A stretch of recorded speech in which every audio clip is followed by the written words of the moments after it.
Avez-vous déjà rencontré quelqu'un qui semblait destiné à faire partie de votre vie? Quelqu'un qui, contre toute attente, a toujours croisé votre chemin et retenu votre attention? Cette personne pourrait être quelqu'un que Dieu veut que vous ayez à vos côtés. Cependant, comment pouvons-nous en être sûrs et que pouvons-nous attendre d'une relation bénie par Dieu?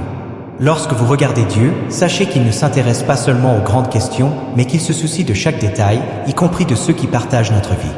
Le mariage, étant une institution sacrée, est quelque chose que Dieu veut se faire de la bonne manière, avec quelqu'un qui nous aide à grandir et reflète son amour pour nous. Discerner si la personne qui vous attire est vraiment la personne que Dieu vous a destinée peut être un défi. Cependant, il existe des signes spécifiques qui peuvent indiquer si votre relation est guidée par Dieu. Dieu communique avec nous de manière unique, et les signes ne sont pas toujours évidents, mais avec patience et foi, nous pouvons apprendre à les reconnaître. En reconnaissant la voix de Dieu, tout comme on reconnaît la voix d'un être cher, nous développons une familiarité au fil du temps.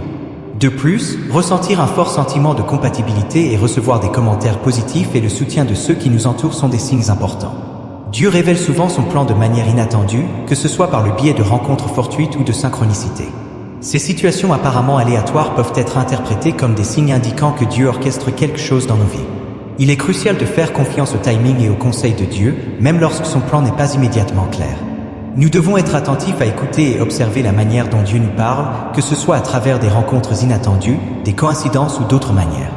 L'amour divin est un don de Dieu, et en le recherchant d'abord, nous pouvons expérimenter un amour qui dépasse nos attentes. Un lien émotionnel fort avec Dieu est un signe que nous sommes sur la bonne voie, et lorsque nous lui obéissons, nous pouvons voir son plan plus clairement. Attendre la bonne personne peut exiger de la patience, de la prière et de la confiance dans le timing de Dieu. Lorsque nous rencontrons enfin quelqu'un de spécial, nous sentons dans notre cœur que l'attente en valait la peine. Un amour ordonné par Dieu se caractérise par un profond respect mutuel, un soutien et une croissance spirituelle. C'est un amour qui va au-delà de l'attraction physique, et les partenaires partagent une connexion spirituelle inexplicable. Le mariage, lorsque Dieu unit deux personnes, fait partie d'une institution divine établie au ciel. Ce n'est pas un hasard si ces personnes se rapprochent et leur engagement solide remplira leur vie au fil des années.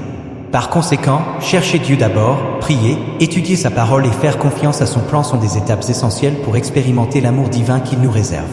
Le véritable amour, guidé par Dieu, va au-delà des émotions passagères et apporte une paix et un épanouissement durable. Construire un foyer avec quelqu'un choisi par Dieu est un processus de réciprocité, d'engagement et de confiance mutuelle. Je comprends que vous souhaitiez une version révisée du texte, en ajoutant de la ponctuation et des paragraphes. Cependant, en raison de la longueur du texte, je vais apporter quelques modifications initiales et vous pouvez me faire savoir si vous souhaitez ajuster quelque chose de spécifique. Construire un foyer avec une personne choisie par Dieu implique engagement, compréhension et apprentissage mutuel. Les désaccords ne doivent pas nous déchirer, mais nous aider à mieux comprendre l'amour et la sécurité. Ces éléments doivent être les fondements qui nous unissent, fournissant une base solide pour relever les défis de la connaissance et de la compréhension mutuelle. Il est crucial de connaître votre partenaire, de comprendre ses besoins et de s'engager à mieux le connaître, surtout en période de conflit. L'amour et la compréhension devraient être les facteurs qui nous unissent et non nous séparent.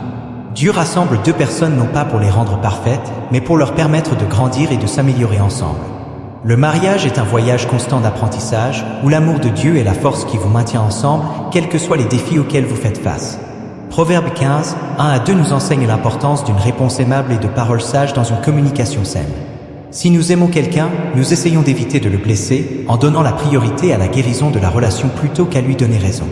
Communiquer avec respect, s'exprimer avec un véritable soin et proposer des solutions communes lors de conflits montre le respect nécessaire. Pour vous référer à la bonne personne, celle que Dieu vous a destinée, il faut être attentif aux signes et être disposé à communiquer de manière saine. Une communication saine peut être utilisée dans des situations inconfortables pour tester les sentiments mutuels et établir une base solide. Dieu peut interrompre les relations pour placer chaque personne dans la bonne position et tester sa préparation. Il est crucial de prier pour que Dieu révèle la bonne personne, sans oublier de faire confiance au Seigneur et de suivre son chemin avec sagesse et patience. Ne pas commencer quelque chose que Dieu n'a pas encore béni est essentiel. Le mariage, aux yeux de Dieu, devrait être un lieu de repos, de soulagement, de paix et de progrès, où deux personnes ne font plus qu'une, partageant leur vie et gagnant ensemble. J'avais toujours un but en lui offrant un but, tandis que ma femme Ève serait bénie par l'union avec Adam, tout comme il serait béni par son union avec elle. La Bible nous révèle que Dieu a béni l'humanité pour qu'elle soit féconde, qu'elle se multiplie, qu'elle domine et gouverne la terre.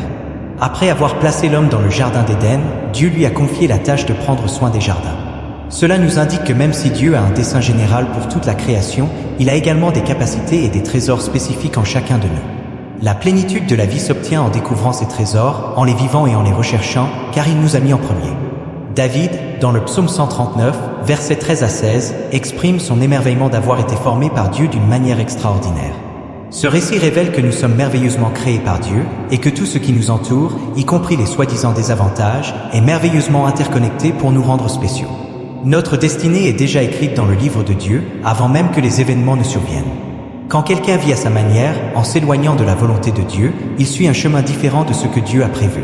L'une de ces voies inclut le mariage, selon le plan divin. Il viendra un moment où Dieu amènera quelqu'un à se marier, partageant des objectifs individuels et s'unissant dans une union significative. Je vais maintenant partager quelques signes indiquant que Dieu vous prépare au mariage. Il est essentiel de les reconnaître, car chaque chose a ses époques et ses saisons. Dieu nous guide souvent à travers différentes étapes de la vie pour devenir la personne qu'il veut que nous soyons dans notre mariage. Un signe est de se sentir plus en paix et plus patient avec soi-même pendant cette période de préparation. La paix intérieure est un indicateur que Dieu parle de mariage, même si l'idée peut paraître inconfortable au début. La patience est vitale, de nombreuses personnes célibataires mettent fin à leurs relations antérieures faute de relations. Dieu veut nous enseigner la patience afin que nous puissions faire confiance à ses plans et lui permettre de les réaliser en temps opportun. Développer un profond intérêt pour la connaissance et la recherche du dessein de Dieu est un autre signe. Cela implique de visualiser le type de sortie et de mariage souhaité, de construire des relations basées sur des valeurs et des visions partagées. L'intensité et la passion des prières, notamment concernant le mariage et l'avenir, sont également révélatrices de la préparation divine. La prière devient une clé puissante pour ouvrir les portes de votre vie, révélant une plus grande sensibilité à la direction de Dieu. De plus, la maturité et la responsabilité apparaissent comme des signes de préparation au mariage. Faire face aux problèmes avec une responsabilité mutuelle, développer des compétences financières et se fixer des objectifs sont des indicateurs de maturité. De telles habitudes constituent une base solide pour bâtir un mariage durable. Par conséquent, tout en attendant patiemment, il est crucial non seulement d'attendre mais aussi de prendre des mesures spécifiques. Faites de la place pour de nouvelles connexions, restez ouvert aux relations positives et recherchez des influences constructives. Évitez de courir après l'amour et laissez Dieu vous guider vers la bonne personne au bon moment. Libérez-vous des attentes du monde en vous réjouissant de l'amour de Dieu et en faisant confiance à son plan parfait.